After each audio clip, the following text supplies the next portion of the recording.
The cafe on Sunset Boulevard was the kind of place where deals were made over cappuccinos and first impressions mattered. Khalil Mercer sat alone in a corner booth, checking his watch for the third time. He was 38 years old, billionaire CEO wearing a Tom Ford suit that cost more than most people's rent. His assistant had set up this blind date, insisting he needed to meet normal people and stop turning into a robot.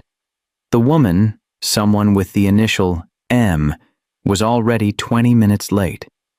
Khalil was about to leave when he heard a small voice say, "My mom's sick, so I came instead." He looked up to find a little girl standing at his table. She couldn't have been more than 7 years old.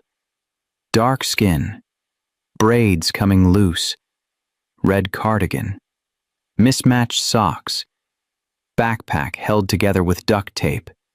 But it was her eyes that stopped him cold. They weren't the eyes of a lost child. They were the eyes of someone on a mission. "I think you have the wrong person, sweetheart," Khalil said gently. "Where are your parents?" The girl climbed onto the bench across from him, set down her backpack and stared at him like she was confirming his identity. Around them, phones came out. A billionaire alone with a random child? This would be viral in minutes. "You're Khalil Mercer," she said quietly. "You were in a car accident 14 years ago." His blood went cold. Nobody talked about the accident. Nobody knew the details except his family and the lawyers who'd buried it. He'd lost 6 months of memories from the trauma. "How do you know about that?" he whispered. The little girl reached into her backpack and pulled out a folded note. Her hands were shaking as she placed it on the table.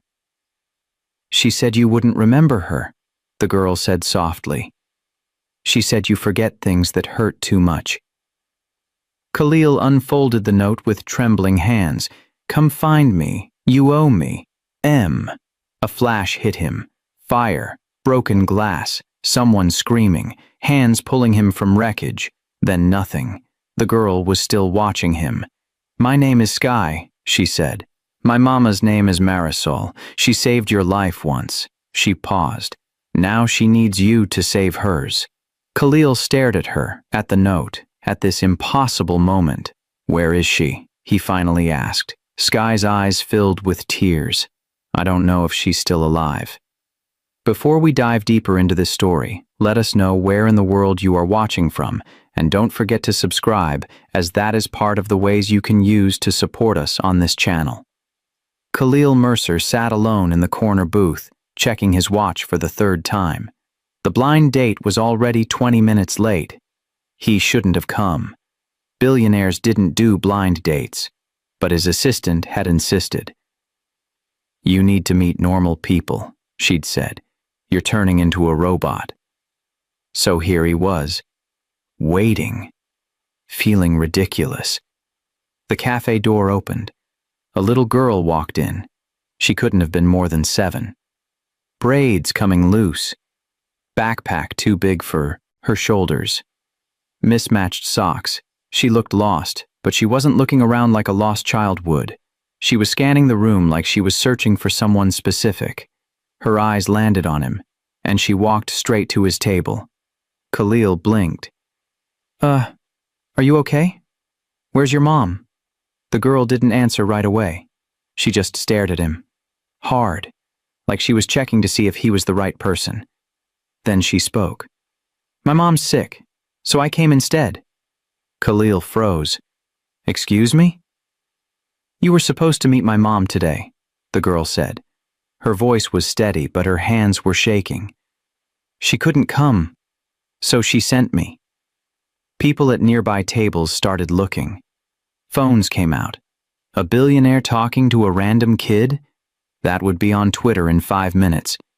Khalil leaned forward, lowering his voice. "Sweetheart, I think there's been a mistake. I don't know your mom." The girl reached into her pocket and pulled out a folded piece of paper. She put it on the table. "She said you'd say that."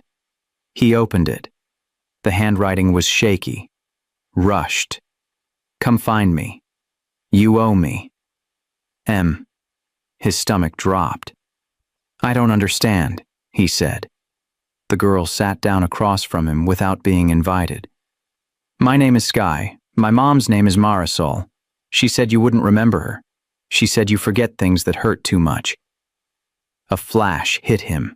Fire, broken glass, someone screaming, but it vanished before he could hold on to it. I don't know anyone named Marisol, he said carefully. Sky didn't look surprised. She looked sad. She knew you'd say that too. She pulled out another envelope.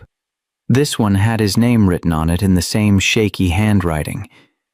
She told me to give you this if you didn't remember. Khalil took it. His hands felt cold. Inside was a single sentence. 14 years ago, I pulled you out of a burning car. Now I need you to pull me out of something worse. His heart stopped. He did have a car accident 14 years ago. He didn't remember most of it. The doctor said trauma could do that. Erase things, but someone had saved him that night. He'd never known who. Sky leaned forward. My mom said if you don't come, she won't make it. She said you're the only one who can help us. Khalil looked at this little girl with the tired eyes and the trembling hands. And he knew. Walking away wasn't an option anymore. Sky dumped her backpack on the table. Out came crayons, a juice box, a stuffed bear missing one eye, and another envelope with his name on it. Khalil stared at the envelope but didn't touch it yet. Sky, how did you get here? I walked. You walked? From where? I don't know the address. Mama just said walk until I see the tall buildings and find the cafe with the blue sign. His chest tightened. A 7-year-old walking alone through the city. Did anyone bring you? An adult? She shook her head. Mama said we can't trust cars anymore. She said they track cars. Who tracks? Cars? Sky looked around nervously before whispering. The people who made her sick. Khalil felt cold. What's wrong with your mom? She's really sick, but she says that's the easy part. The hard part is the people who did it to her. Sky's voice dropped even lower. She says they're watching. Through phones, through cameras. She says they're everywhere. He watched her eyes dart to the windows, to the other customers, to the door. This kid was genuinely afraid. Sky, what did your mom tell you to do? Bring you to her. No security guards, no fancy cars, no phones. She took a breath. She said if you come alone, we have a chance. If you don't come at all, she won't make it. Khalil picked up the second envelope. His hands felt heavy. Inside was another note. Sky knows where I am. Trust her. Trust no one else.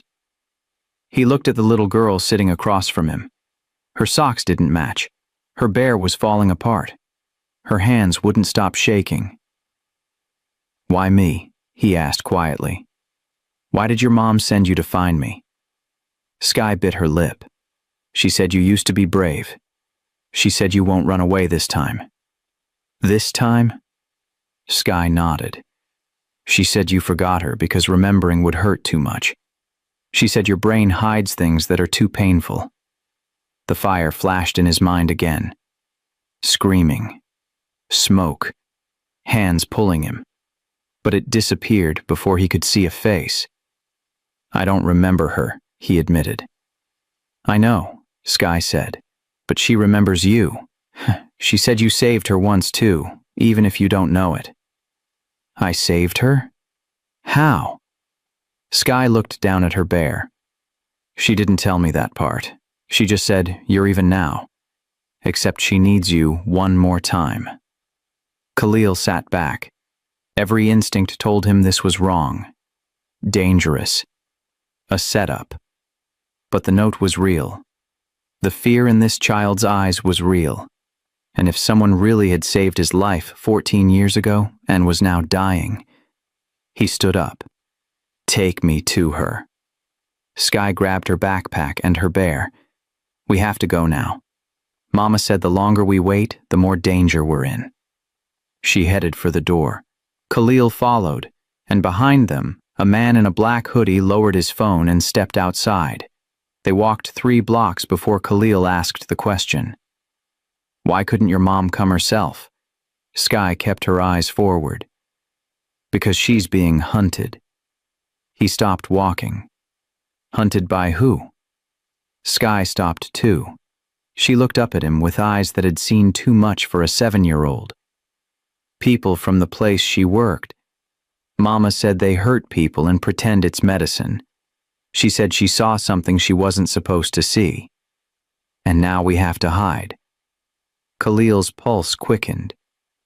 What did she see? I don't know. She won't tell me. She says the less I know, the safer I am.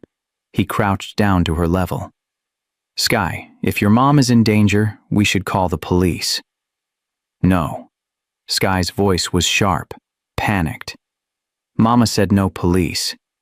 She said some of them work for the bad people. She said if we call the police, we'll never see each other again. Khalil stood back up slowly. This wasn't just paranoia. This was a woman who'd seen something real and was running for her life. Where is she now? He asked. A motel. The one with the broken sign. Mama said it's the kind of place people go when they don't want to be found. They kept walking. Sky led him through side streets, avoiding main roads. She moved like someone who'd been taught how to disappear. How long has your mom been sick? He asked. 3 months, but she says it's not the kind of sick that doctors can fix. She says it's the kind of sick that happens when people want you gone. His stomach turned. You think someone poisoned her? Sky didn't answer right away. Then she whispered, Mama said it's worse than poison. Poison kills you fast. This makes you die slow, so it looks like an accident. Khalil felt his hands go cold. Why didn't she go to the hospital? She did. They sent her home, said it was stress, said she was imagining things. Sky's voice cracked. But I see her getting worse every day. She can barely walk now. They turned another corner. A rundown motel appeared ahead. Half the letters on the sign were burned out. The parking lot was empty except for 2 cars that looked like they hadn't moved in years. That's it, Sky said. Khalil scanned the area. No one around. Too quiet. Which room? 12, upstairs. They climbed the rusty staircase. Every step creaked. Khalil kept looking over his shoulder. When they reached room 12, Sky knocked softly. No answer. She knocked again. Mama? Still nothing. Khalil's chest tightened. He tried the handle. It was unlocked. The door swung open. The room was empty. Bed unmade. Bag half-packed. Medicine bottles knocked over. A chair tipped on its side. Sky's breathing got faster. She was here. She promised she'd wait for me. Khalil stepped inside carefully. The room smelled like chemicals, like someone had tried to clean something up fast. Then he saw it. A note taped to the TV. He pulled it off and read, If you're reading this, they found me first. Take Sky somewhere safe. Don't trust the clinic. Don't trust anyone. Sky started crying. Khalil turned to her, his mind racing. Whoever took Marisol knew they were coming. And now, they were next. Khalil read the note again, trying to make sense of it. Your mom was supposed to meet me today, right? At the cafe? Sky nodded, wiping her eyes with her sleeve. But she didn't come. She sent you instead. Yes. Why? Sky sniffed. She said it wasn't a real blind date. She said she made it look like that so you'd actually show up. Khalil stared at her. What do you mean? Mama said if she told you the truth, you wouldn't come. She said rich people don't help unless they think it's something normal. Sky looked down. So she made it seem like she wanted to date you. But really, she just needed to tell you something. Tell me what? That you're in danger too. His blood went cold. What kind of danger? I don't know. She wouldn't say. She just said you need to know the truth before it's too late. Khalil paced the small room. His mind was spinning. A woman he didn't remember, a child leading him into a trap, a note warning him not to trust anyone. This could all be a setup, but the fear in Sky's eyes wasn't fake. He turned back to her. Did your mom say anything else? Anything about where she might go if something went wrong? Sky shook her head, then stopped. Wait. She said if she wasn't here, it meant she was still alive. How would that mean she's alive? Because if they killed her, they wouldn't need to take her. They'd just leave her here. Khalil's stomach twisted. A 7-year-old shouldn't know how killers think. Did she say where they might take her? Sky bit her lip, thinking hard. She said there's a place, a clinic. She said some of the doctors there are good and some are bad. She said she didn't know which ones anymore. What's it called? I don't know. She just said it's where everything started. Khalil crouched down again. Sky, I need you to think very carefully. Did your mom leave anything else? Another note? A phone number? Anything? Sky looked around the room. Her eyes landed on the overturned chair. She walked over and flipped it upright. Underneath was a small key. She picked it up and showed him. Mama hides things under furniture. She said bad people look in drawers and bags, but they don't look under heavy stuff. Khalil took the key. It was small, brass, the kind that opened a locker or a storage unit. Do you know what this opens? Sky shook her head. He turned it over. There was a number scratched into the metal. It's an address, Sky said suddenly. Mama used to write numbers like that when she didn't want people to know what they were. Khalil stood. We need to go there. But what if it's a trap? Then we'll be careful. He looked at her. But if your mom left this key, she wanted us to find something. Sky grabbed her bear and her backpack. They headed for the door. But as Khalil opened it, he saw something that made him freeze. A black car parked across the street. Engine running, windows too dark to see inside. It hadn't been there when they arrived. Sky saw it too. That's them, she whispered. Khalil's heart pounded. Back door, now. They ran. They ran down the back stairs, Sky clutching her bear with one hand and Khalil's sleeve with the other. The alley behind the motel smelled like garbage and wet concrete. Khalil looked both ways. No cars, no people. Which way? He asked. Sky pointed left. Mama said always go toward crowds. Bad people don't like witnesses. Smart kid. Terrifying that she had to be. They walked fast but didn't run. Running attracted attention. 3 blocks later, they reached a busy street. Shops, restaurants, people everywhere. Khalil finally let himself breathe. Okay. We need to figure out what this key opens. Sky pulled out a crumpled piece of paper from her pocket. Mama gave me this. She said if we got separated, I should go here. He unfolded it. An address, handwritten. Do you know what's there? A storage place. Mama rented a unit last month. She said she was keeping important things there. Things that could keep us safe. Khalil checked his phone. The address was 20 minutes away, but his phone also had GPS. If someone was tracking him, they'd know exactly where he went. He powered it off. We'll take a bus, he said. Cash only. No credit cards. Sky nodded like this was normal, like she'd been trained for this. They boarded the next bus. Khalil paid with a 20. The driver didn't even look up. They sat in the back. Sky pressed her face against the window, watching every car that passed. Sky, how long has your mom been running? 4 months. And she's been alone this whole time? Sky shook her head. She had a friend, a doctor. He was helping her.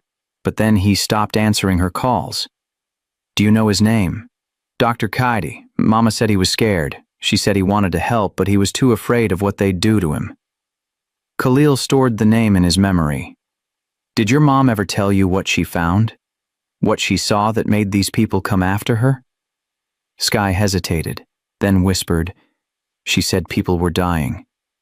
Not by accident, on purpose. And the doctors were lying about it.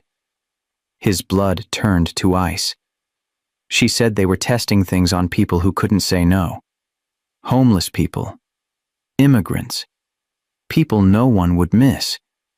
Sky's voice got quieter. She said when she tried to report it, they told her she was crazy. They said if she kept talking, they'd take me away. Khalil felt sick. That's when she started collecting proof. She said if she had proof, they couldn't call her crazy anymore. What kind of proof? Papers, files, pictures. She put it all in the storage unit. The bus stopped. They got off. The storage facility was 3 blocks away. Rows and rows of orange metal doors. Cameras everywhere. Khalil looked at the key in his hand. Whatever was behind that door could answer everything, or it could get them both killed. Sky tugged his hand. We have to go in. Mama said the truth is the only thing that can save us now. He nodded. They walked toward Unit 37. Khalil slid the key into the lock. The door rolled open, and inside was something he wasn't ready for. The storage unit was small, cold, lit by a single bulb hanging from the ceiling. Inside were 3 cardboard boxes and a folder sitting on top. Khalil stepped in carefully.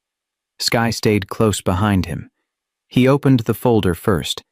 Medical records, dozens of them. Names he didn't recognize. Dates going back 5 years. Each file had the same stamp at the bottom. Trial participant, confidential. But someone had written over the stamp in red ink, deceased. His hands shook as he flipped through them.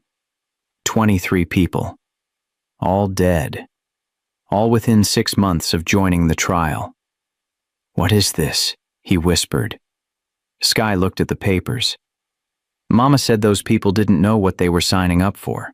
She said the doctors lied to them. Khalil opened the first box. More files, consent forms, contracts, and then something that made his stomach drop. A letterhead, his company's logo. He pulled out the document, read it twice, then a third time. It was a funding agreement, signed 3 years ago. His company had given $2 million to a medical research group. For experimental drug trials. His signature was at the bottom. He didn't remember signing it. No, he said out loud. No, I didn't know about this. Sky watched him. Mama said you wouldn't remember. She said rich people sign so many things they don't always know what they're signing.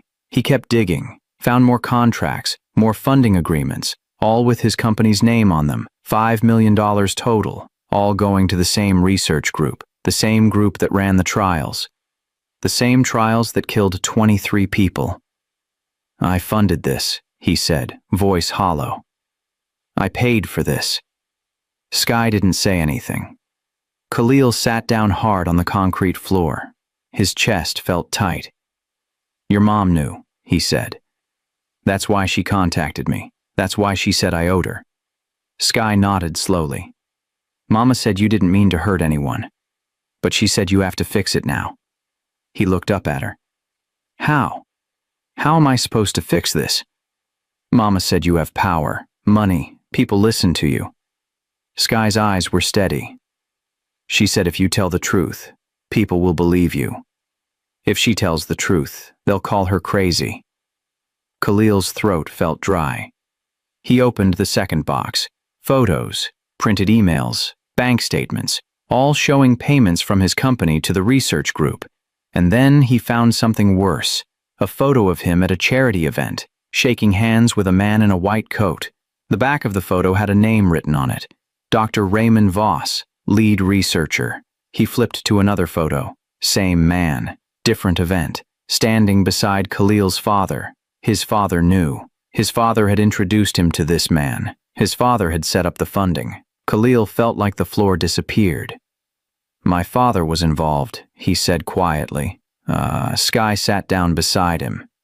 Mama said family is hard. She said sometimes the people we trust the most are the ones who hurt us.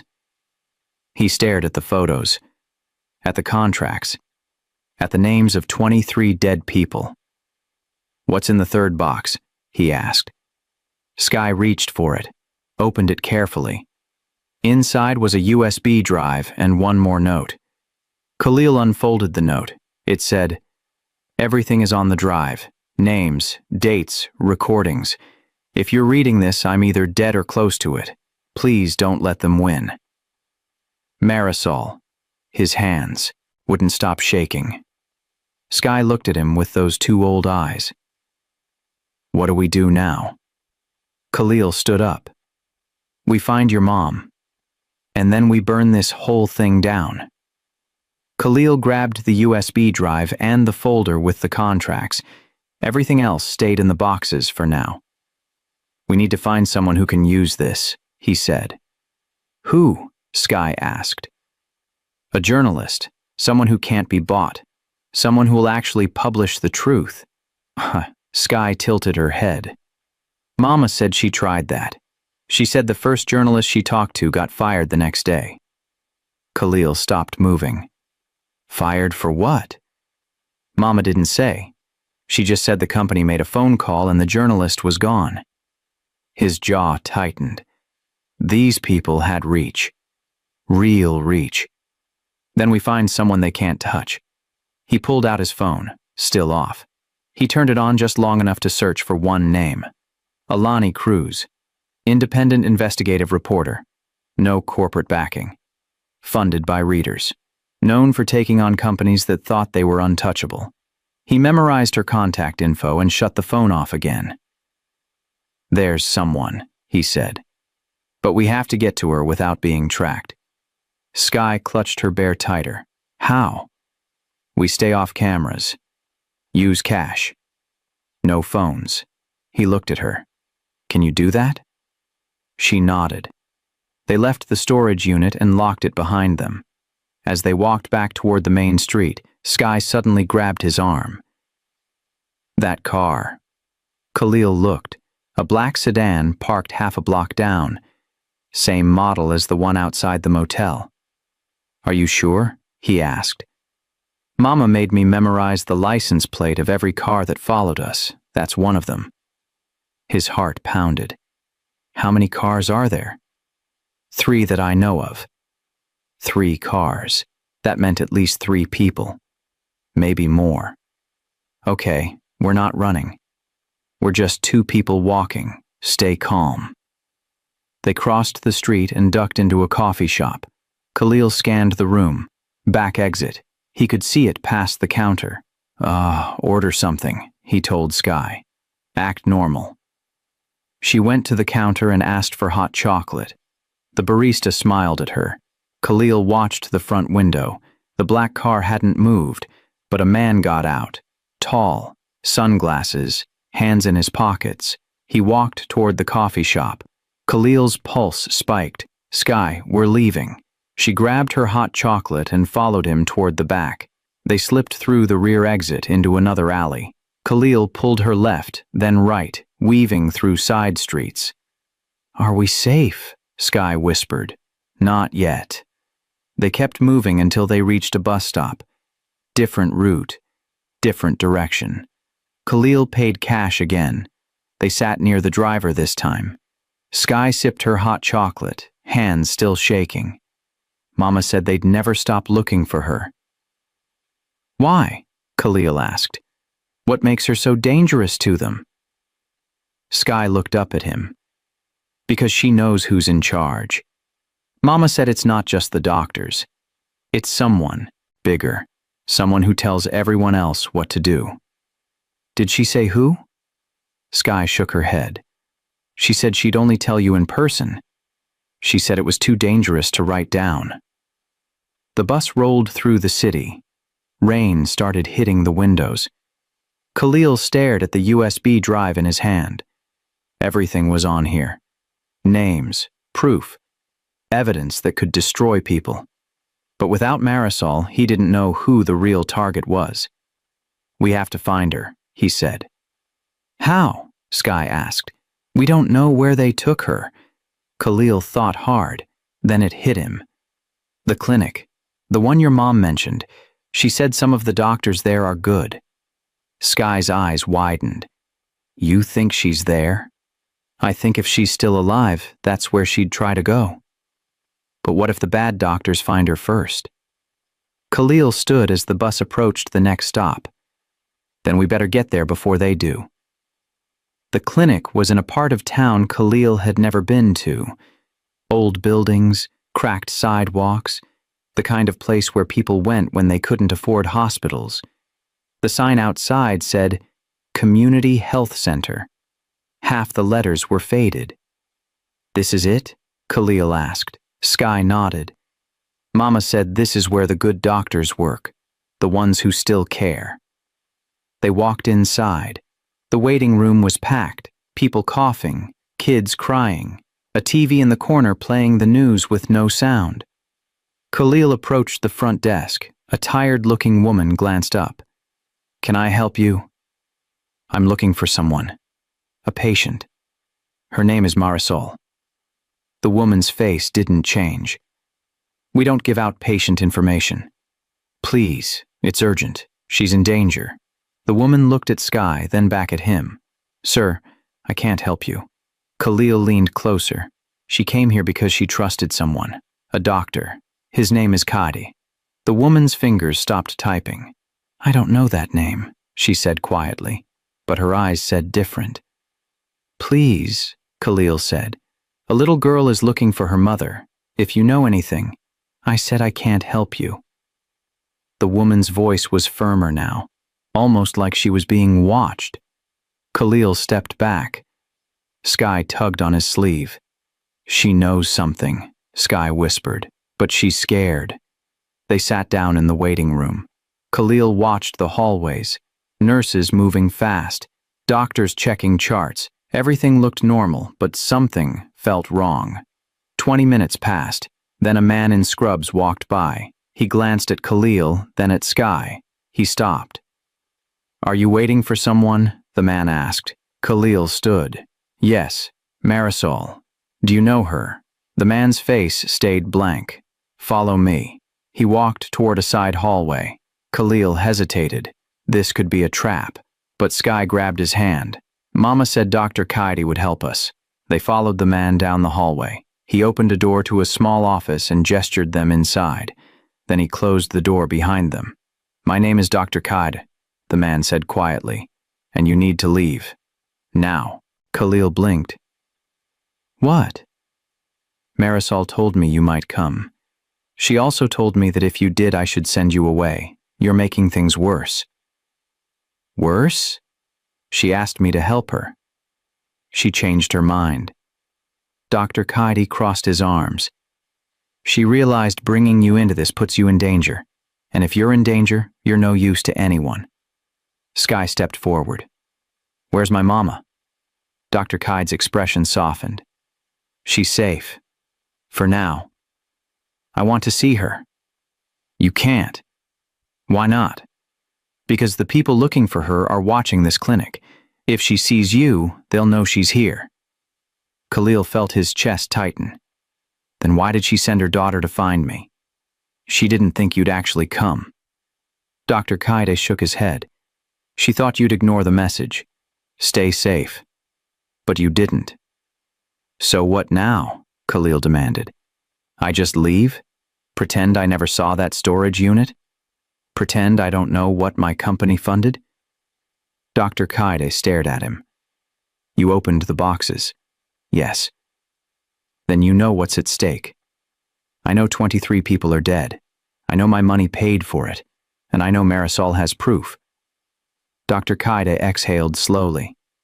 The proof isn't enough. They'll bury it, discredit her, make her look unstable. Not if I stand with her. You don't understand. These people don't just destroy reputations, they destroy lives. They already destroyed lives, Khalil shot back.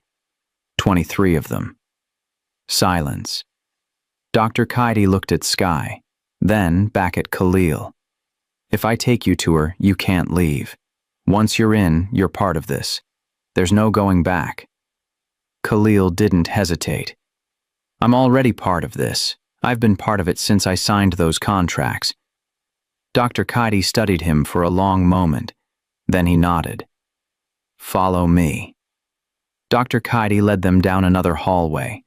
This one had no windows. No other people. He stopped at a door marked Staff Only and unlocked it. Inside was a staircase going down. She's in the basement? Khalil asked. It's the only place without cameras, Dr. Kaidi said, and the only place they haven't thought to check yet. They descended the stairs. The air got colder. Sky held Khalil's hand tighter. At the bottom was another door. Dr. Kaidi knocked 3 times, paused, then knocked twice more. The door opened. A woman stood there, thin, pale, eyes sunken but still sharp. Marisol. Mama! Sky ran to her. Marisol caught her daughter and held on like she'd never let go. Her whole body shook. I told you not to bring her back here, Marisol said to Dr. Kaidi, voice breaking.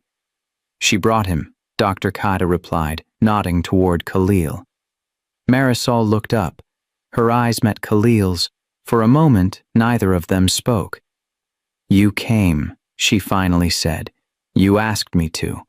I didn't think you would. Her voice was rough, like it hurt to talk. I thought you'd throw the note away. Ignore my daughter. Go back to your life. I couldn't. Why not? Khalil stepped closer. Because you saved my life. And because I helped kill 23 people. Marisol's jaw tightened. You didn't kill them. You just paid for it. That's the same thing. No, she said quietly. It's not. Killing takes intention. You didn't intend for anyone to die. But they did. She nodded slowly. Yes, they did. Sky pulled away and looked up at her mother. Mama, are you okay? I'm fine, baby. You don't look fine. Marisol smiled weakly. I look better than I feel. Dr. Kaidi stepped forward. We don't have much time. If you're going to do this, you need to do it now. Do what? Khalil asked. Marisol reached into her pocket and pulled out a second USB drive, identical to the one in the storage unit. This is the real one, she said. The one in the storage unit is a copy. I needed to make sure it was safe. What's on it? Everything. Names, payments, recordings of conversations, video footage from the trials. She paused. And the name of the person in charge. Khalil's heart pounded. Who? Marisol hesitated, looked at Dr. Kaidi, then back at Khalil. Your father. The words hit him like a punch to the chest. No. Yes. That's not possible. My father wouldn't. Your father funded the entire operation, Marisol interrupted. He set up the shell companies. He picked the researchers. He approved every trial. And when people started dying, he made sure no one could trace it back to him. Okay, let's pause here. If you didn't see that twist coming, subscribe right now because there are more bombs dropping. Comment below. Could you expose your own father if he was responsible for innocent deaths? This is getting heavy and I want to know where you stand. Khalil felt like the room was spinning. You're lying. I'm not. Marisol held up the USB drive. It's all here. Bank records, emails, phone calls. He knew exactly what was happening, and he didn't stop it. Khalil staggered backward, leaned against the wall. His father, the man who taught him how to build a company, how to lead, how to win, the man who'd looked him in the eye 1,000 times, had lied to him the whole time. Why? Khalil whispered. Money, Marisol said simply. The trials were worth billions if they succeeded. He didn't care how many people died along the way. Sky watched him carefully. Are you okay? He wasn't, but he nodded anyway. Dr. Kaidi spoke up. If you release this, your father goes to prison. Your company collapses. Your name gets destroyed. Khalil looked at the USB drive in Marisol's hand, then at Sky, then at Marisol. Give it to me, he said. Marisol handed it over. What are you going to do? She asked. Khalil closed his fist around the drive. I'm going to finish what you started. Marisol sat down slowly. Her breathing was labored. Sky stayed close to her side. Before you do anything, Marisol said, you need to understand what you're up against. Khalil crouched down to her level. Tell me. Your father didn't work alone. He has partners. Lawyers, politicians, people who made sure this operation stayed hidden. She coughed. If you expose him, they'll come after you. Let them. I'm serious. These people don't play fair. They'll dig up every mistake you've ever made, every bad decision. They'll turn the media against you, make you look like the villain. I don't care. You should. Marisol's eyes were intense, because once you start this, you can't stop halfway. You go all the way, or you lose everything. Khalil met her gaze. I already lost everything the moment I signed those contracts. I just didn't know it yet. Dr. Kaidi stepped in. There's something else you should know.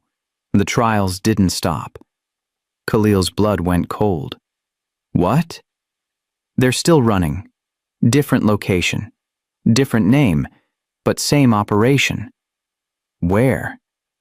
I don't know exactly, but I know they moved everything after Marisol left.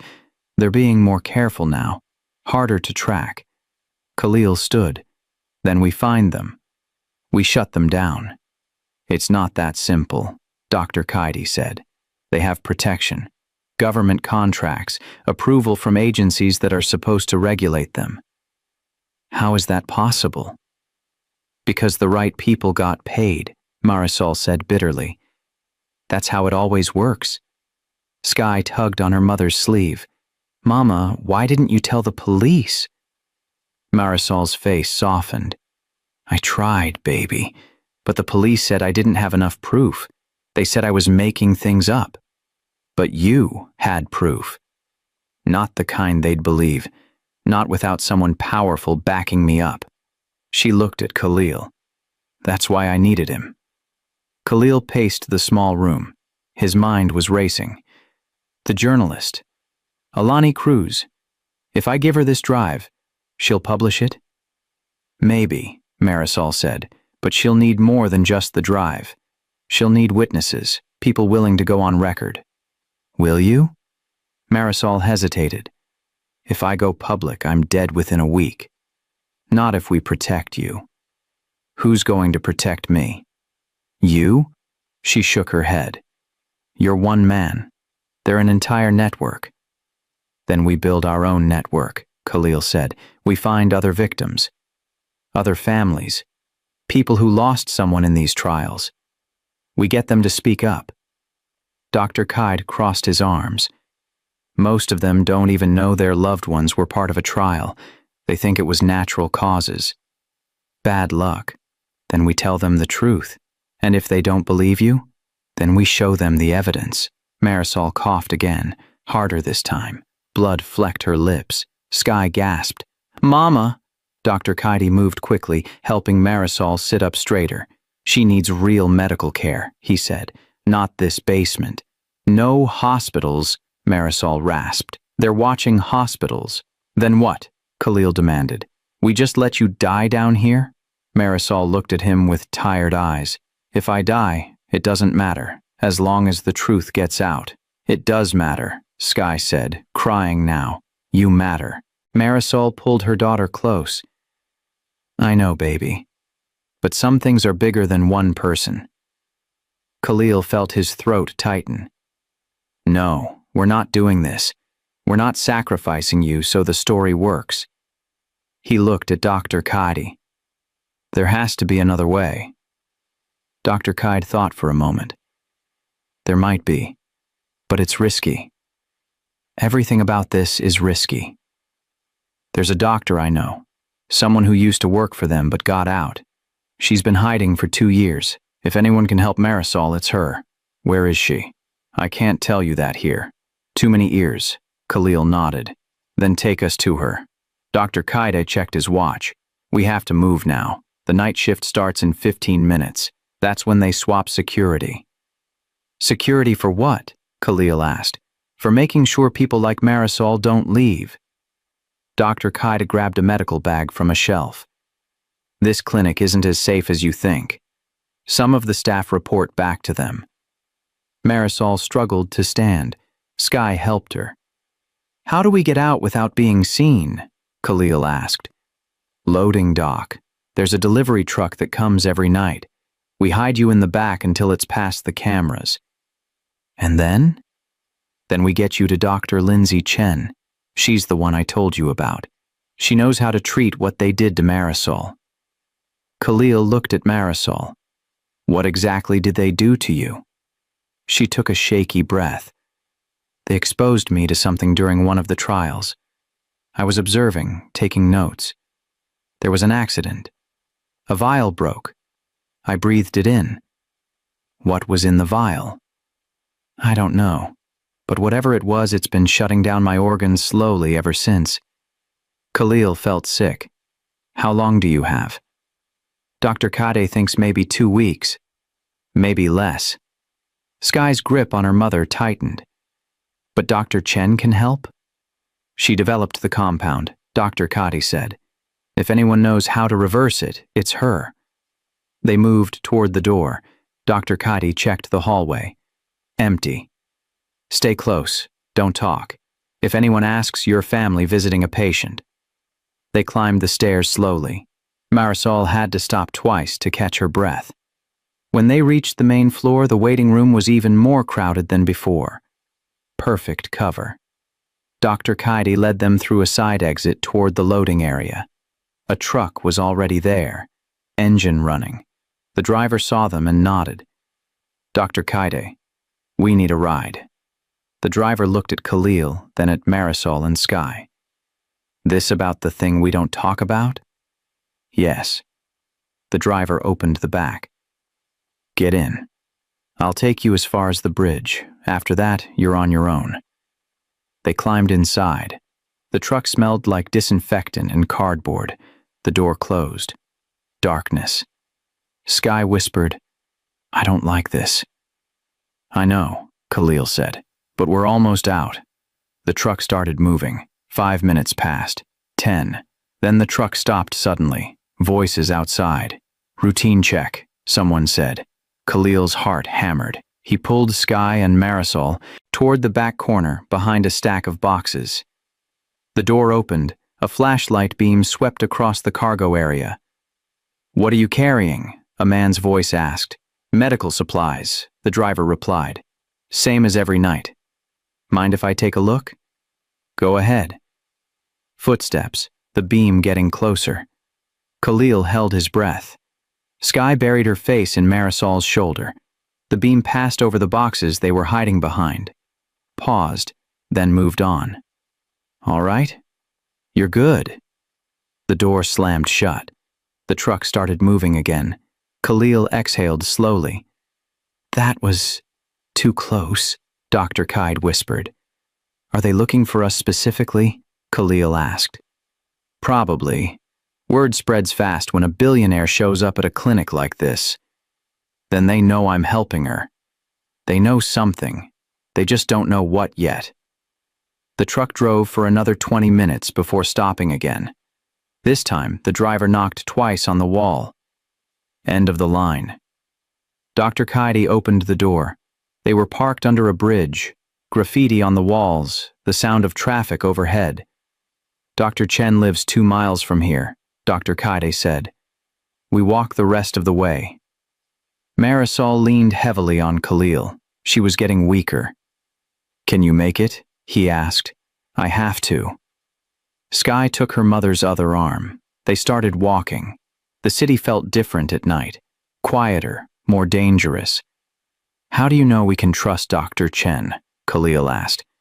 Because she's the one who told me what they were really doing, Dr. Kaide said. She tried to stop it from the inside. When that didn't work, she disappeared. And she'll help us? She'll help Marisol. The rest is up to you. They turned down a narrow street, apartments with broken windows, a dog barking somewhere. Dr. Kaide stopped in front of a building. This is it. He knocked on a door. 3 times. Paused. Then twice. The door opened a crack. A woman peered out. Asian. 40s. Tired eyes. Kaide? I need your help. She saw Marisol and understood immediately. Get her inside. Now. Dr. Chen's apartment was small. One bedroom, a kitchen that doubled as a lab. Beakers and medical equipment covered every surface. She cleared a space on the couch and helped Marisol lie down. How long has she been symptomatic?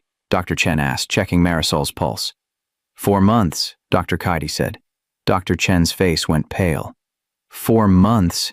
She should be dead. I know. What have you been giving her? Immunosuppressants, antivirals, anything to slow it down. Dr. Chen shook her head. That won't work. The compound attacks at the cellular level. You can't suppress what's already inside. Khalil stepped forward. But you can reverse it? Dr. Chen looked at him for the first time. Really looked. You're Khalil Mercer. Yes. Your company funded this. I know. She stared at him. And now you want me to save her? Yes. Why should I trust you? Because I'm here. Because I brought her to you. Because I'm ready to burn it all down if that's what it takes. Dr. Chen studied him, then looked back at Marisol. I can try, but I need time. And I need materials I don't have. What materials? The original compound. I need a sample to create the antidote. Khalil's stomach sank. Where do we get that? The only place that still has it. The new facility. The one that's still running trials? Dr. Chen nodded. They moved everything after Marisol leaked the first batch of files. New location, new security. But the compound is there. Do you know where? I know someone who might. She pulled out a burner phone and dialed. Waited. No answer. She tried again. This time, someone picked up. It's me, Dr. Chen said quietly. I need to know where they moved the lab. Silence on the other end. Then a voice Khalil couldn't make out. I understand the risk, Dr. Chen continued. But someone's dying. Someone who tried to stop them. More silence. Thank you. She hung up. Well? Dr. Kaide asked. The facility is outside the city. 40 miles north. It's registered as a pharmaceutical research center, but it's running the same trials. Can we get in? Khalil asked. Not easily. They have security. Cameras, restricted access. But it's possible? Dr. Chen hesitated. If you have someone on the inside? Do you? Not anymore. Everyone I knew either quit or disappeared. Khalil thought hard. What about the people who work there now? Are any of them having doubts? Probably. But they're too scared to speak up. Then we give them a reason to. Dr. Chen raised an eyebrow. What are you suggesting? I go in. Not as a thief. As an investor. My company still has ties to pharmaceutical research. I request a tour, see the facility. Ask questions. They'll never let you near the real operation. Then I make them think I'm interested in funding more trials. I play the part they expect. Dr. Kaide shook his head. That's suicide. The moment they realize what you're really doing, they won't. Because I'll have leverage. What leverage? Khalil held up the USB drive Marisol had given him. I tell them I know what they did. I tell them I have proof, and I tell them I'm willing to bury it for the right price. Dr. Chen's eyes widened. You'd pretend to join them? Long enough to get what we need. And if they don't believe you, then I improvise. Marisol coughed from the couch. Everyone turned. He's right, she said weakly. It's the only way. Mama, no, Sky said. It's too dangerous. Everything about this is dangerous, baby. Marisol looked at Khalil. But if he can get that compound, I have a chance. And if I can't? She smiled faintly. Then at least you tried. Khalil looked at Dr. Chen. How fast can you make the antidote once I get the sample? If it's pure, 3 days, maybe 4. Then we don't have time to waste. Dr. Kaida grabbed his arm. You're talking about walking into the lion's den. These people have killed for less. I know. And you're still going? Khalil looked at Sky, at Marisol, at the USB drive in his hand. I don't have a choice. Dr. Chen wrote down an address. This is the facility. If you're serious about this, go tomorrow morning, early, before they have time to prepare. Khalil took the paper. Tomorrow, he'd face the people who'd been hiding in the shadows. Tomorrow, the war became real. Khalil barely slept that night.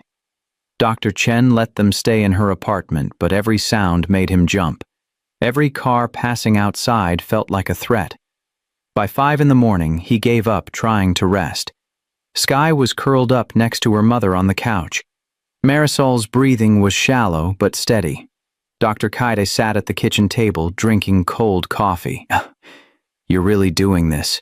He asked quietly. Yes. You know they'll see through it. Maybe, but I have to try. Dr. Kaide slid a phone across the table. Burner, my number's already in it. If anything goes wrong, call me. Khalil pocketed the phone. What happens if I don't call? Then we assume the worst and disappear. What about Marisol? We do what we can with what we have. Dr. Kaide's voice was grim.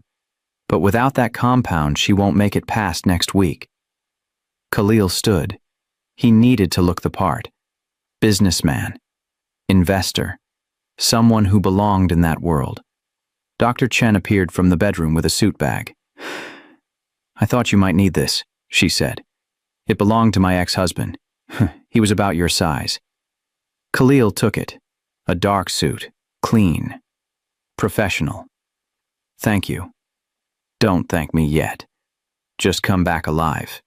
He changed in the bathroom. When he looked in the mirror, he saw the man he used to be.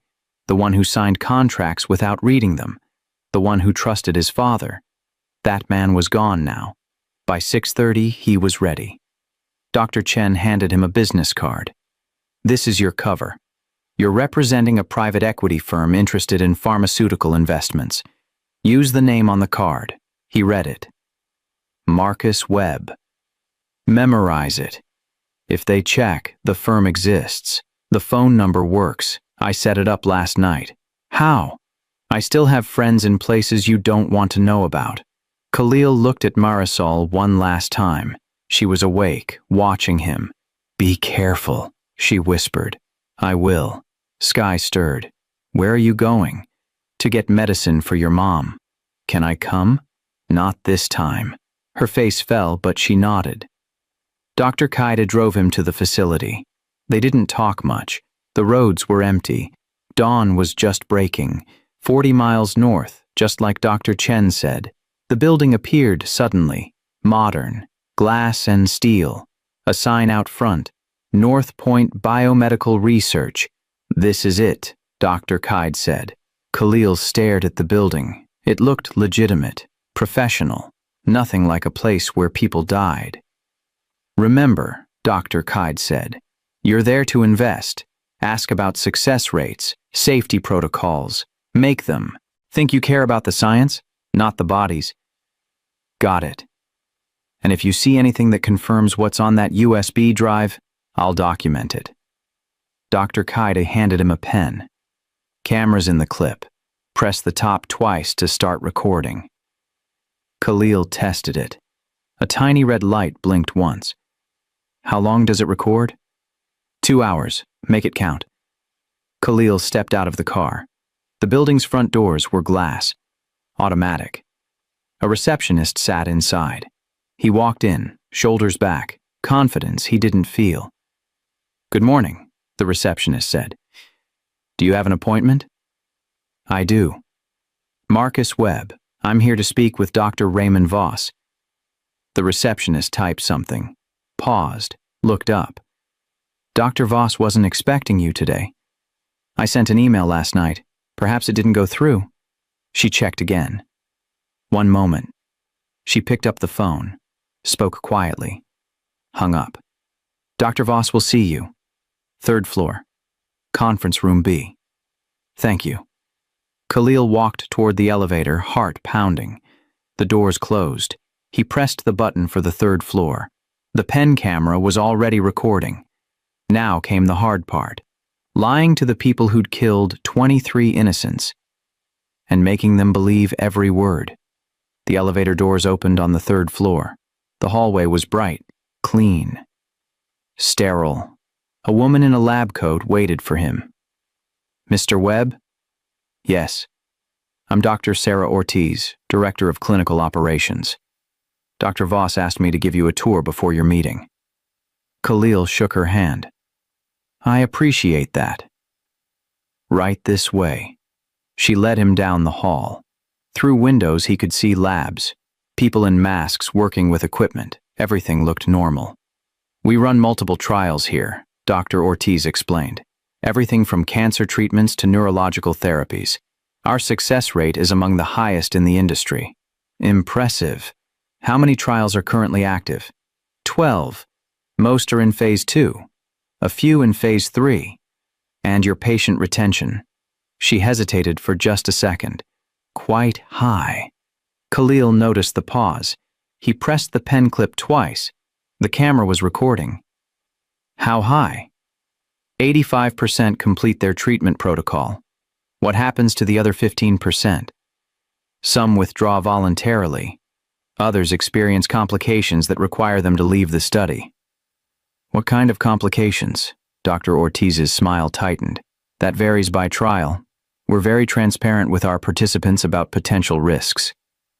They passed a conference room. Through the glass, Khalil saw a man in an expensive suit. Gray hair, sharp eyes. His father. Khalil's breath caught. He forced himself to keep walking. Dr. Ortiz noticed. That's one of our board members. He's here for a quarterly review. I see. His father hadn't seen him. Not yet. They turned a corner. Dr. Ortiz opened a door to a smaller lab. This is where we monitor our most sensitive trials. The compounds we develop here are proprietary. Cutting edge. Khalil stepped inside. Rows of vials. Computers tracking data. A scientist adjusting a machine. What's that trial for? He asked, pointing to a chart on the wall. Cellular regeneration. We're testing a compound that can repair damaged tissue at the molecular level. Sounds revolutionary. It is. If it works, it could change medicine forever. And if it doesn't? Dr. Ortiz's expression didn't change. All research carries risk. That's why we have strict protocols. Khalil moved closer to the vials. Each one had a code. No names, just numbers. How do you track participants? Through our internal database. Every patient is assigned an ID. Do families have access to that information? Only with proper authorization. What if a participant dies? How do you notify next of kin? Dr. Ortiz paused. That's handled by our ethics committee. And if there's no next of kin listed? Then we follow state guidelines for unclaimed remains. Khalil felt cold. Unclaimed remains, like they were objects, not people. How often does that happen? Rarely. But it does happen? Mr. Webb, I'm not sure what you're implying. I'm not implying anything. I'm trying to understand your process. If I'm going to invest, I need to know everything. She studied him.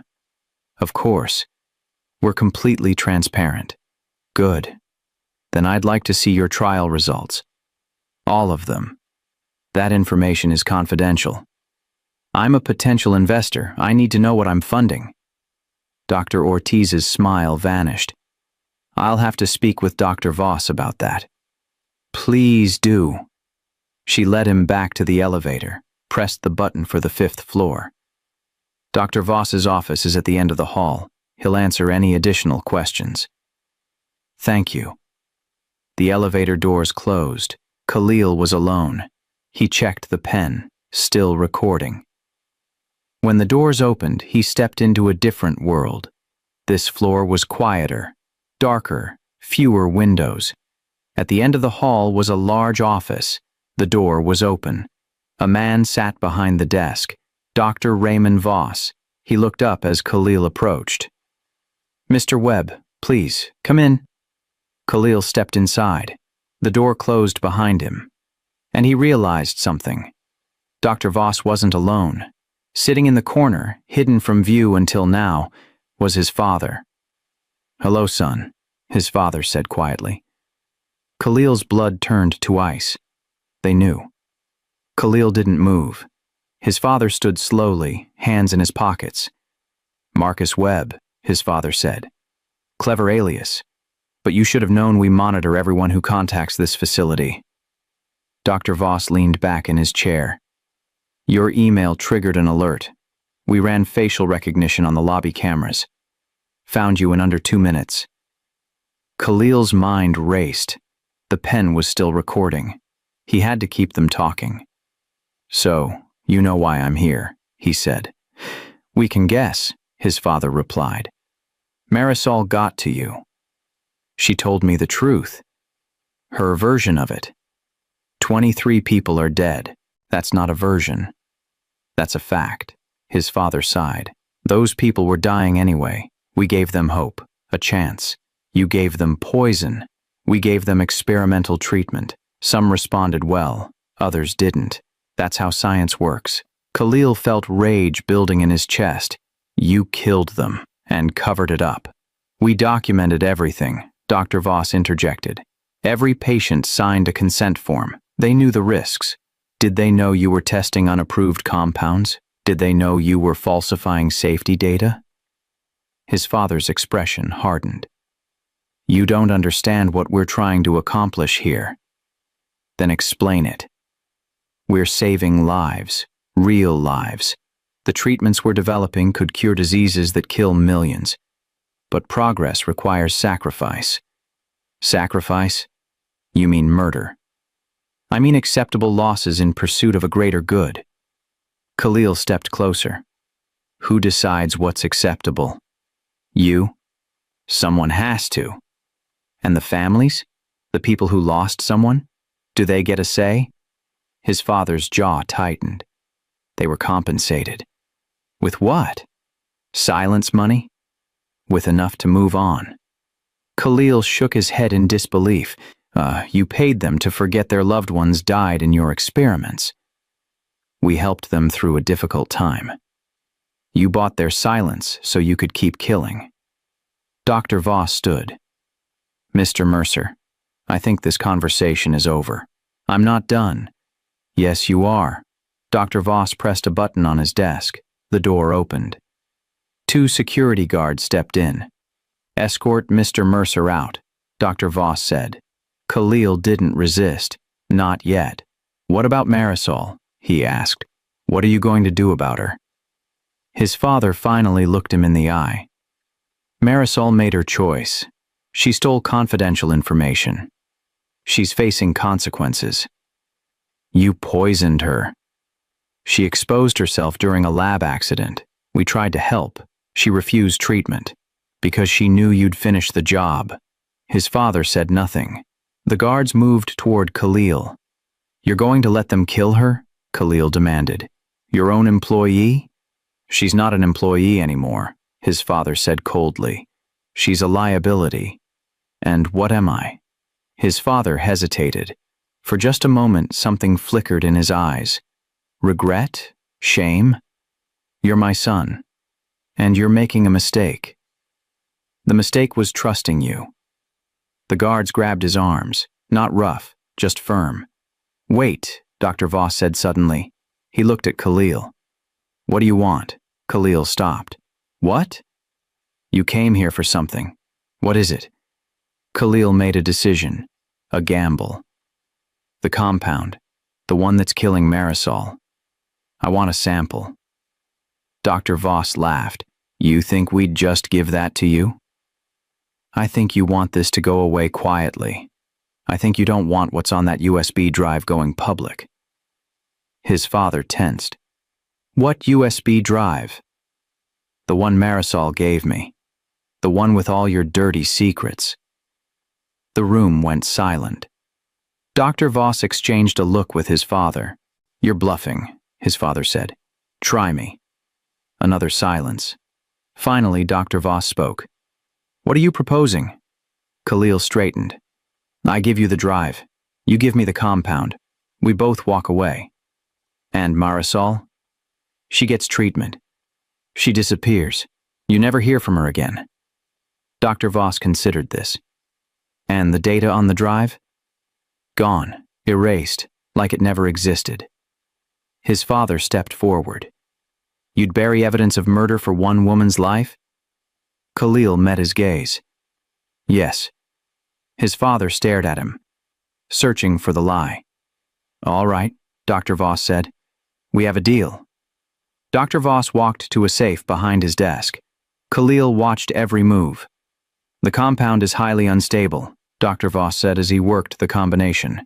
"It requires specific storage conditions. If mishandled, it becomes useless." "I'll be careful." The safe opened. Dr. Voss pulled out a small metal case. He set it on the desk. "This is enough for one treatment cycle. No more." Khalil reached for it. His father blocked his hand. "The drive first." Khalil pulled out the USB drive Marisol had given him. He held it up. "How do I know that's the real one?" his father asked. "How do I know that's the real compound?" They stared at each other. Dr. Voss broke the tension. "We don't have time for games. Make the trade." Khalil placed the USB drive on the desk. His father examined it, then plugged it into his computer. Files appeared on the screen. Documents, audio recordings, video footage. His father's face went pale. "This is everything," he whispered. "I told you." His father ejected the drive, held it tight. "You can go." Khalil picked up the metal case. It was cold, heavy. "One more thing," he said. "What?" "I want your word that Marisol and her daughter are left alone. Completely alone." Dr. Voss nodded. "You have it." "Your word means nothing to me," Khalil said, looking at his father. "I want his." His father's jaw clenched. "Fine. They'll be left alone." "Swear it." "I swear." Khalil turned to leave. "Khalil," his father called. He stopped. "You just traded justice for one life. You know that, right?" Khalil looked back. "No, I bought time. There's a difference." He walked out. The guards didn't follow him. He took the elevator down, walked through the lobby. Nobody stopped him. Dr. Kaidi was waiting outside in the car. He saw the metal case and exhaled. "You got it." "I got it." "What did you have to give them?" "The USB drive." Dr. Kadi's eyes went wide. "You gave them the evidence?" "I gave them a copy." Khalil pulled out a second USB drive from his jacket pocket. "The real one. Marisol gave me two. She said never to trust anyone with everything." Dr. Kaidi started laughing. Actually laughing. "Smart woman." "Let's get this to Dr. Chen. We're running out of time." They drove fast. Khalil kept checking the mirror. No cars followed. 40 minutes later, they were back at Dr. Chen's apartment. She met them at the door. "Did you get it?" Khalil handed her the case. She opened it carefully. Inside was a single vial. Clear liquid. "This is it," she confirmed. "I can work with this." "How long?" 3 days. Maybe less if I don't sleep." "Then don't sleep." Dr. Chen carried the vial to her makeshift lab. Khalil found Marisol on the couch. She looked worse, skin gray, breathing labored. Sky sat beside her, holding her hand. "Did you get it?" Marisol asked weakly. "Yes." "What did it cost?" "Nothing we can't recover from." She smiled faintly. "You're lying." "Maybe." She coughed, blood on her lips. "Thank you." "Don't thank me yet. We're not done." Sky looked up at him. "Is Mama going to be okay?" He wanted to say yes, wanted to promise, but he'd learned not to make promises he couldn't keep. "Dr. Chen is going to try her best." Sky nodded. She understood. Dr. Kaide pulled Khalil aside. "What now?" "Now we wait. And while we wait, we plan." "Plan what?" How to take them down for real. You still have the second drive? Khalil patted his pocket. Everything they said in that office was recorded too. The pen camera caught it all. Dr. Cade grinned. So you didn't just buy time, you collected more evidence. Exactly. What's the next move? Khalil pulled out his phone, the burner Dr. Cade had given him. He dialed a number he'd memorized. A woman answered. This is Alani Cruz. Ms. Cruz, my name is Khalil Mercer. I have a story for you, one that's going to destroy some very powerful people. Silence on the other end. Then, I'm listening. Not over the phone. Meet me tomorrow. I'll send you the location. Why should I trust you? Because I'm about to hand you the biggest story of your career, and because if I don't, a woman and her daughter are going to die. Another pause. Send me the address. I'll be there. He hung up. Dr. Cade stared at him. You're really doing this? I told you, we're taking them all down. Your father included? Khalil looked at Marisol. At Sky. Especially my father. The next morning, Khalil met Alani Cruz at a diner across town. She was younger than he expected, early 30s, sharp eyes, a recorder already on the table. You're really him, she said as he sat down. I am. The billionaire who funded illegal drug trials. I didn't know they were illegal. But yes. She leaned back. Why reach out to me? You could bury this. Pay people off? Make it disappear. Because 23 people are dead. And I helped kill them. Alani studied him. You're risking everything by talking to me. I know. Your company. Your reputation. Your family. I know. So why do it? Khalil pulled out the USB drive, set it on the table. Because this is bigger than me. She looked at the drive but didn't touch it. What's on there? Everything. Financial records, trial data, recordings, video footage, names of everyone involved. Including yours? Including mine. She picked up the drive, turned it over in her hand. If I publish this, you go down too. I'm counting on it. Why? Because nobody will believe this story unless I'm willing to take the fall. If I protect myself, people will think it's a cover-up. But if I admit what I did, if I show them I'm not hiding, they'll listen. Alani's expression softened slightly. You've thought this through.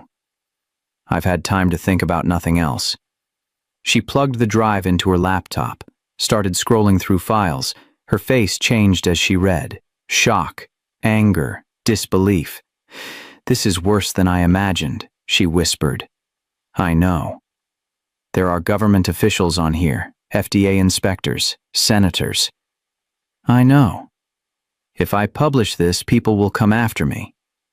They'll come after both of us. She closed the laptop. When do you want this to go live? As soon as possible, but I need 2 days. Why? Because the woman who gave me this evidence is dying. She needs treatment, and I need to make sure she and her daughter are safe before this explodes. Alani nodded slowly. 2 days. Then I'm publishing everything. Agreed. She stood. I hope you're ready for what comes next. I'm not. But I'm doing it anyway. She left. Khalil sat alone in the booth. His phone buzzed. A text from Dr. Cade. Problem. Get back here now. His stomach dropped. He threw cash on the table and ran. 20 minutes later, he burst into Dr. Chen's apartment. Dr. Cade met him at the door. It's Marisol. She's getting worse. Khalil pushed past him. Marisol was on the couch. Her breathing was shallow, rapid. Sky was crying beside her. Dr. Chen was checking her vitals, face grim. What happened? Khalil asked. Her body's shutting down faster than I anticipated, Dr. Chen said. The compound is accelerating. Can you finish the antidote? Not in time. I need another day, maybe 2. She doesn't have 2 days. I know. Khalil knelt beside Marisol. Stay with us, please. Her eyes opened slightly. Sky. I'm here, Mama, Sky sobbed. Promise me, Marisol's voice was barely audible. Promise me you'll finish this. We will, Khalil said. Not we, you. She looked at him. They'll come for you. When the story breaks, they'll try to stop you. Let them try. She coughed. Blood trickled from the corner of her mouth. Sky, take care of her. I will. Marisol's hand found Sky's. I love you, baby. Don't leave me, Mama, please. I'm not leaving. I'm just resting. Her eyes closed. The heart monitor beeped steadily, then slower. Then, Dr. Chen moved fast. She's crashing. If you're feeling this right now, you need to subscribe, because what happens next will either break you or give you hope. Comment, Justice for Marisol, if you think Khalil better make them pay. The most liked comment gets pinned, and I'm checking every single one. She started CPR. Dr. Qaeda grabbed equipment. Khalil pulled Sky back, held her as she screamed. Minutes passed. Dr. Chen kept trying. Finally, she stopped, looked at Khalil, shook her head. No, Sky whispered. No, no, no. She broke free and ran to her mother, shook her, begged her to wake up. Khalil felt like his chest was caving in. Marisol was gone. The woman who'd saved his life. The woman who'd tried to save 23 others. Dead because he hadn't moved fast enough. Dr. Qaeda put a hand on his shoulder. This isn't your fault. Yes, it is. No, it's theirs. Dr. Qaeda's voice was hard. And now you make them pay.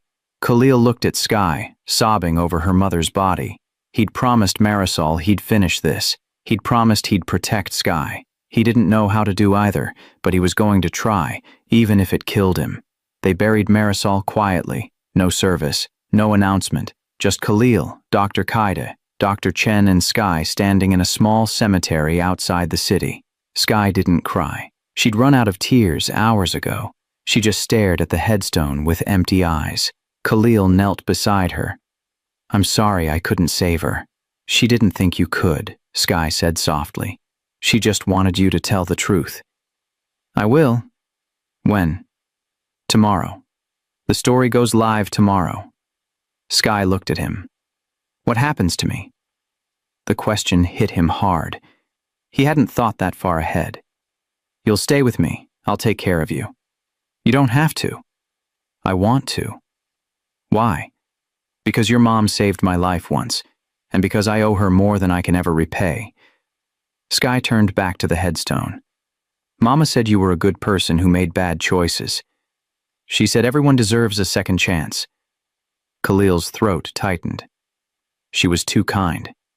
No, she was right. They stood in silence for a long time. Finally, Dr. Qaeda approached. We need to go. It's not safe to stay in one place too long. Khalil took Sky's hand. They walked back to the car. That night, Khalil couldn't sleep. He sat at Dr. Chen's kitchen table staring at his phone.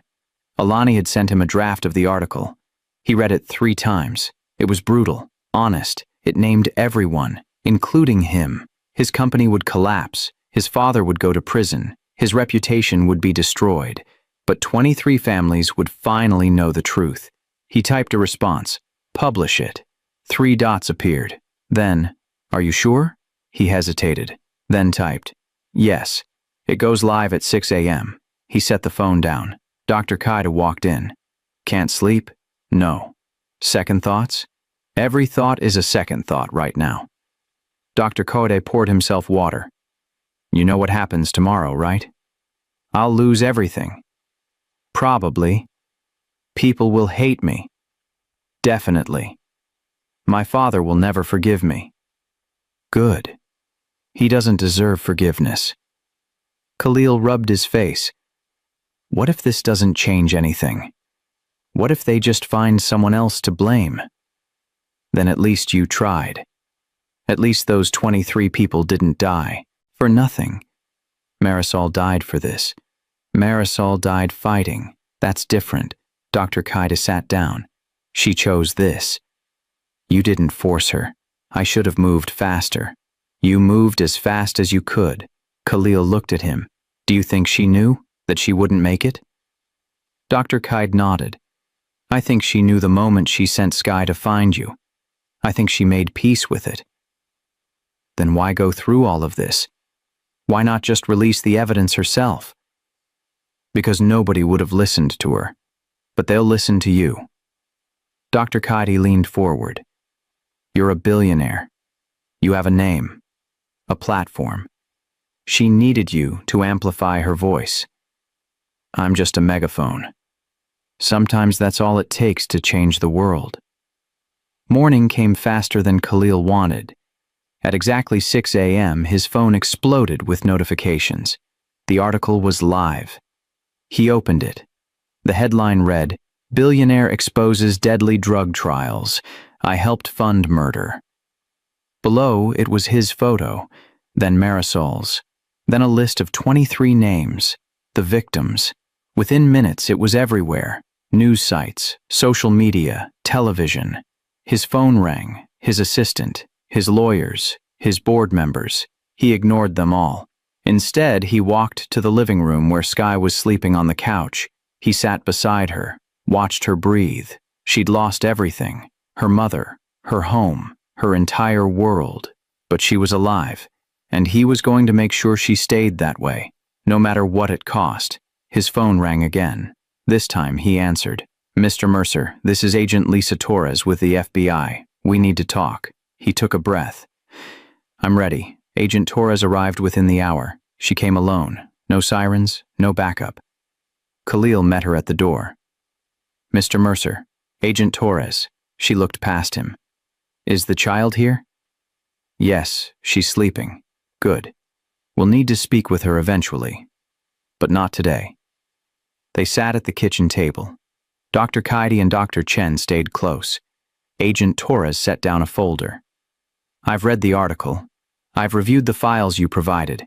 This is significant. I know. We're opening a full investigation, federal charges, multiple defendants. How long will that take? Months, maybe years.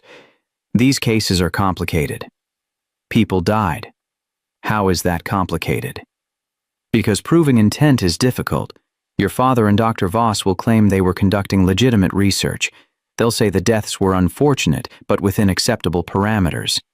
Khalil's jaw tightened. Acceptable parameters? That's how they'll frame it. And they have expensive lawyers who know how to muddy the water. What about the recordings, the documents? All helpful, but we need witnesses. People who worked there, people who saw what happened. Most of them are too scared to talk. Then we need to convince them they're safer talking than staying silent. Dr. Kaid spoke up. What about protection? For the people who do come forward? We can offer witness protection, relocation, new identities if necessary. And what about Sky? Khalil asked. She witnessed something years ago. Her mother said they've been hunting them ever since. Agent Torres nodded. We'll protect her. But you need to understand something, Mr. Mercer. The moment this investigation goes public, you become a target too. I'm already a target. Not like this. Right now, you're a whistleblower, a sympathetic figure. But your father's lawyers will try to flip that narrative. They'll paint you as bitter, resentful, someone trying to destroy your family out of spite. Let them try. They will. And it will get ugly. Khalil exhaled. What do you need from me? Full cooperation, testimony, access to any additional evidence you have. She paused. And I need you to stay visible. Don't go into hiding. Don't run. If you disappear, people will think you're guilty of something worse. I'm not hiding. Good. Agent Torres stood. We'll be in touch. Don't leave the state without notifying us first. Understood. She left. Dr. Chen poured coffee. This is really happening. Yes. Your father will be arrested? Eventually. How do you feel about that? Khalil stared at his hands. I don't know. He's still my father, but he's also a killer. Those two things can both be true. Sky appeared in the doorway, hair messy, eyes red. Who was that? FBI. They're investigating. Are we in trouble? No, we're the ones telling the truth. She walked over and sat beside him. Mama said the truth always costs something. She was right. What did it cost you? Everything I used to have. Was it worth it? He looked at her. Really looked. A 7-year-old who'd seen too much. Lost too much, but still asking the hard questions. Ask me in a year. She nodded. Okay. His phone buzzed. A text from Alani. The story's trending worldwide. 3 senators just called for hearings. You did it. He showed Sky the message. Does that mean we won? She asked. It means we started something. Winning takes longer. How much longer? I don't know. She leaned against him. I'm tired. Me too. Can we rest now? For a little while. She closed her eyes. Khalil looked at Dr. Kaide and Dr. Chen. What happens next? He asked quietly. Dr. Kaide shrugged. The hard part. Testifying. Court. Media circus. Your father trying to destroy you. And after that? If we're lucky? Justice, if we're not. At least we tried. Khalil looked down at Sky, already asleep against his shoulder. She'd lost her mother fighting this fight. He wasn't going to let her lose anything else, even if it meant facing his father in court, even if it meant watching his entire empire burn. Some things were worth the cost, and Sky was one of them. 3 months later, Khalil stood outside a federal courthouse. Cameras everywhere. Reporters shouting questions. Mr. Mercer, are you testifying today? Mr. Mercer, have you spoken to your father? Mr. Mercer, do you regret coming forward? He ignored them all. Sky walked beside him. Dr. Kaide on her other side. Agent Torres led them through security. Inside, the hallway was quieter, colder. His father was already there, sitting on a bench with his lawyers. His hair had gone completely gray in 3 months, his suit still perfect, his face unreadable. Their eyes met. Neither spoke. Agent Torres guided Khalil past him toward the courtroom. You okay? She asked quietly. No. Good. That means you're human. They entered the courtroom. It was packed. Families of the victims, journalists, lawyers on both sides. Khalil took his seat. Sky sat behind him in the gallery. She gave him a small wave. He nodded back. The judge entered. Everyone stood. We're here today for the preliminary hearing in the case of United States versus Gerald Mercer, Raymond Voss, and others. This court will determine if sufficient evidence exists to proceed to trial. The prosecutor stood. A woman in her 50s. Sharp. Prepared. Your Honor, the government has evidence showing a systematic pattern of fraud, negligence, and reckless endangerment resulting in the deaths of 23 individuals. We have financial records, recordings, and witness testimony. Defense? His father's lead attorney stood. Expensive suit, confident smile. Your Honor, the defense maintains that all research was conducted within legal parameters. Any unfortunate outcomes were disclosed risks that participants willingly accepted. The prosecutor shot back. Participants who were misled about the true nature of the trials. Alleged misleading. We have signed consent forms. Consent obtained through deception is not consent. The judge raised a hand. We'll examine the evidence. Call your first witness. The prosecutor looked at Khalil. The government calls Khalil Mercer. He stood, walked to the witness stand, placed his hand on the Bible. Do you swear to tell the truth, the whole truth, and nothing but the truth? I do. He sat. The prosecutor approached.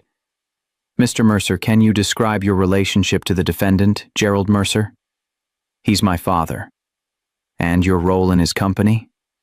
I was CEO. He was chairman of the board. Did you knowingly participate in illegal drug trials?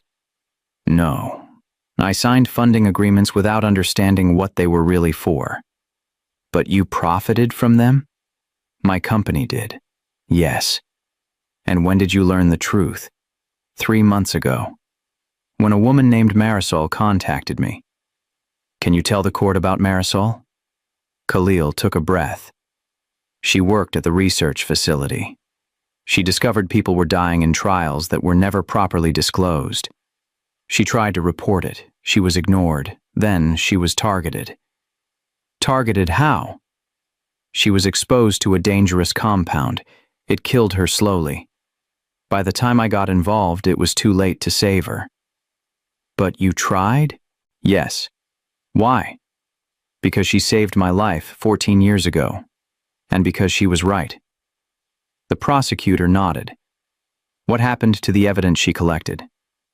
I gave it to a journalist, Alani Cruz. She published everything. Including evidence that implicated you? Yes. Why would you do that? Khalil looked at his father, then at Sky. Because 23 people are dead, and someone needed to be held accountable. Even if that someone was you? Especially if it was me. The prosecutor stepped back. No further questions. The defense attorney stood. He smiled. Mr. Mercer, isn't it true you blame your father for your own failures? No. Isn't it true this is revenge for being pushed out of the company? I wasn't pushed out. I walked away. After your father questioned your judgment? After I learned what he'd done? Or after you realized you couldn't compete with him? Khalil's jaw tightened. This isn't about competition. This is about murder. Alleged negligence, not murder. 23 people are dead. In medical trials that carried disclosed risks. Risks that were lied about. The attorney smirked. Says the son trying to destroy his father's legacy? Khalil leaned forward. I'm trying to stop more people from dying. The attorney paused, then sat down. The judge looked at Khalil. You may step down. He returned to his seat. The hearing continued for hours. More witnesses. More evidence. Finally, the judge spoke. Based on the evidence presented, this court finds sufficient cause to proceed to trial. The defendants will remain under supervision pending further proceedings. The gavel struck. Outside, reporters swarmed again. Mr. Mercer, how do you feel? He looked at Sky. She smiled. I feel like we're just getting started. 6 months later, the courtroom was silent as the judge read the verdict. On the count of criminal negligence resulting in death, we find the defendant, Gerald Mercer, guilty. Khalil felt Sky's hand squeeze his. On the count of fraud, guilty. On the count of conspiracy, guilty. His father sat motionless. No emotion, just emptiness. The defendant is hereby sentenced to 22 years in federal prison without possibility of parole for the first 10 years. Dr. Voss received 18 years. 3 other executives received sentences ranging from 8 to 15 years. The families of the victims cried, some in relief, some in anger that no sentence would bring their loved ones back. Khalil turned to Sky. It's over, she nodded. Mama would be proud. I think so too. They left through a side exit to avoid the media. Agent Torres met them outside. Congratulations, you did it. We all did. What's next for you? Khalil looked at Sky. I'm not sure yet. But whatever it is, we're doing it together. 1 year later, Khalil stood in front of a new building. The sign above the door read, The Marisol Foundation. Protecting trial participants. Sky stood beside him, holding a pair of scissors for the ribbon cutting. Ready? He asked. Ready. They cut the ribbon together. Inside, the foundation's staff waited. Lawyers, medical advocates, former trial participants who now helped others navigate the system. Alani Cruz was there too, documenting everything. This is incredible, she said. From whistleblower to advocate, that's quite a journey. It's the only journey that made sense, Khalil replied. Dr. Kaidi and Dr. Chen arrived. They'd both joined the Foundation's medical board. Marisol would love this, Dr. Kaidi said. I hope so. That evening, Khalil and Sky drove to the cemetery. They sat by Marisol's grave, fresh flowers already there from their last visit. I got an A on my book report, Sky said to the headstone. I wrote about brave people. I wrote about you. Khalil smiled. And Khalil officially adopted me, Sky continued. So now he's stuck with me forever. The adoption had been finalized 2 weeks ago, the happiest day of Khalil's life since this nightmare began. Sky looked up at him. Can I ask you something? Anything. Was it worth it? Losing everything? Khalil thought carefully. His company was gone, his wealth reduced to a fraction, his name forever linked to scandal. But sitting here with this little girl who called him Dad now, knowing 23 families finally had answers, knowing the trials were shut down and laws had changed. Yes, he said finally. It was worth it. Mama said you'd say that.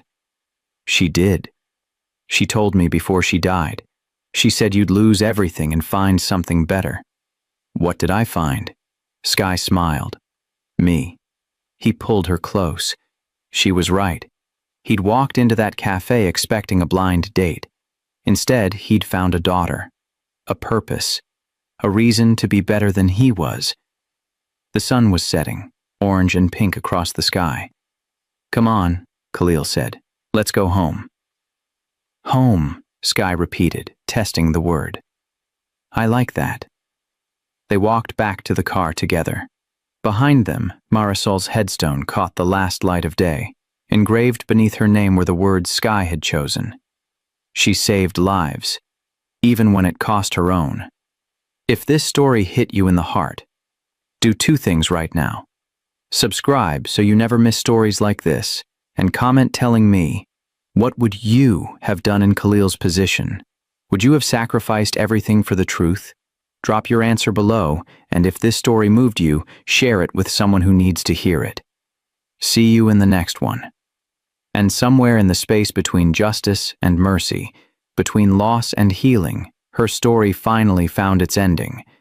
Not the one she'd hoped for, but the one that mattered most. The truth was finally told, and the little girl she'd left behind was finally safe.